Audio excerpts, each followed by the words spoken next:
Attention, Michi.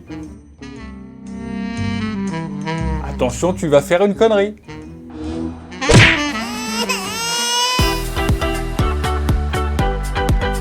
Et salut à tous, bienvenue dans la quotidienne. Je t'avais prévenu, Michi. Je sais, vous êtes malheureux. Aujourd'hui, il n'y a pas de match, mais ne vous inquiétez pas, la quotidienne ne vous lâche pas. J-1 avant France-Argentine, l'affiche de ces huitièmes de finale. Les Bleus sont arrivés en avion à Kazan, à 850 km de leur camp de base. Didier Deschamps s'est ensuite présenté devant les médias pour nous donner sa composition d'équipe. Non, je déconne, pour nous dire ça. Lucas Hernandez, après la rencontre, qui a une petite pointe à l'ischio-fessier, est-ce que vous pouvez nous donner des nouvelles physiques de votre joueur ? Il va bien. Les Bleus qui veulent continuer leur parcours et Paul Pogba qui a une bonne raison d'éliminer la bande à Messi. J'ai pas envie de rentrer chez moi. J'ai réservé ma chambre, là c'est jusqu'au 15. Donc j'ai pas encore fait mes bagages et j'ai pas envie de les faire. Et ce huitième de finale France-Argentine aura lieu dans la Kazan Arena, théâtre du premier match des Bleus. France-Australie, les Bleus s'étaient alors imposés 2-1, 45 000 places et des tribunes qui sont à l'intérieur du stade, ça fait plaisir. Pour la petite histoire et pour briller demain avec vos copains, sachez que l'enceinte est dotée du plus grand écran haute définition du monde avec une surface de 3700 mètres. Tu t'en fous ?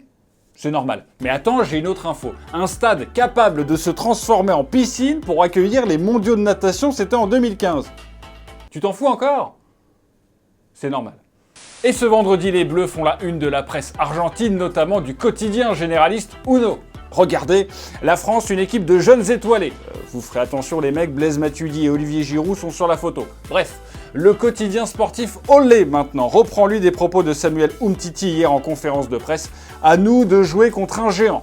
Et on espère qu'il y aura en revanche un peu moins d'ambiance dans la loge de Maradona. Les doigts de Dieu avaient fait le tour du monde. Un peu moins sa danse hasardeuse avant le coup d'envoi d'Argentine-Nigeria. Règle de base quand tu danses. Quand tu galères à faire tourner une dame, c'est mauvais signe.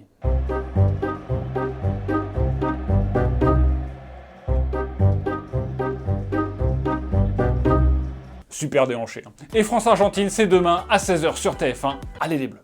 Et c'est d'ailleurs la question du jour. Les Bleus vont-ils se qualifier pour les quarts de finale de la Coupe du Monde ? On attend vos réponses dans les commentaires. Et nous connaissons donc le tableau final de ce mondial. Un côté qui fait peur, Uruguay-Portugal, France-Argentine, Brésil-Mexique, Belgique-Japon, un côté qui fait moins peur. Espagne-Russie, Croatie-Danemark, Suède-Suisse et Colombie-Angleterre. De toute façon, pour Zlatan, la Suède sera championne du monde. Before the World Cup, they'll go far and they'll probably win it. So I'm very happy, proud to be Swedish, driving around with a Swedish flag. So I took over the world, now Sweden is taking over the world.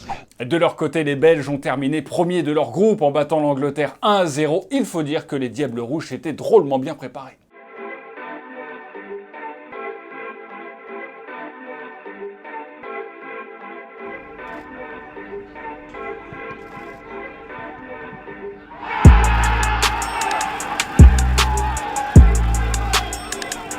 Bravo Thomas Meunier. C'est la fin de la quotidienne, merci à tous de nous avoir suivis. Demain vous retrouverez Thomas. Bon courage, avec je l'espère, une très bonne nouvelle et une qualification des Bleus. Salut.